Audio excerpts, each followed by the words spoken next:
উত্তর পূর্বাঞ্চলেও কংগ্রেসকে টপকে গেল ভারতীয় জনতা পার্টি। তবে নেই ক্ষমতা দখলের লড়াইয়ে।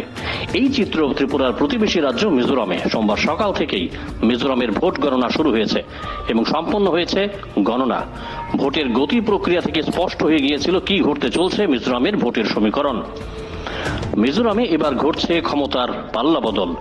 নির্বাচন কমিশনের সর্বশেষ খবর অনুযায়ী 27 আসনে জয়ী হয়েছে জোরাম পিপলস মুভমেন্ট। 40 আসনের মিজোরামে ক্ষমতা দখলের ম্যাজিক ফিগার 21। নিশ্চিতভাবে Zoram people's movement magic figure টপকে গিয়েছে এবং দখল করেছে ক্ষমতা। মিজোরামের শাসক দল মুখ্যমন্ত্রী জোরামথাঙ্গার মিজো ন্যাশনাল ফ্রন্ট বিদায় নেয় মসনদ থেকে। এফএনএফ মাত্র 10 আসন দখল করতে সক্ষম হয়। তেলেঙ্গানার মুখ্যমন্ত্রী কে চন্দ্রশেখর রাওয়ের মতোই মিজোরামে হেরে গেলেন বিদায়ী মুখ্যমন্ত্রী জোরামথাঙ্গা। আইজল পূর্ব 1 কেন্দ্র থেকে জেডপিএম প্রার্থী লালথান সাঙ্গার কাছে 135 ভোটে পরাজিত হয়েছেন। মিজোরামে ভোটের লড়াইয়ে কংগ্রেস 4 নম্বর স্থানে চলে এসেছে। কংগ্রেসের ঝুলিতে মাত্র 1টি আসন।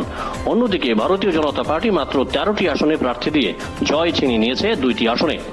পেছনে ফেলে দিয়েছে কংগ্রেসকে। অথচ ভোট বিশেষজ্ঞরা মিজোরামের ক্ষমতা যুদ্ধের লড়াইয়ের অলিন্দে রেখেছিলেন কংগ্রেসকেও। তাদের ধারণা ছিল মিজোরামের বিধানসভা নির্বাচনে হবে ত্রিমুখী লড়াই। Mizo national front, Zoram people's movement ও কংগ্রেসের মধ্যে হবে মূল যুদ্ধ। কিন্তু ভোট বিশেষজ্ঞদের ধারণাকে তুড়ি মেরে ফেলে দিয়ে কংগ্রেস চলে আসে ভোটের স্কোরবোর্ডে সবার নিচে। ছত্তিশগড়, রাজস্থান, তেলেঙ্গানার মতো উত্তর পূর্বের মিজোরামও বজায় রাখল পালা বদলের ধারাবাহিকতা।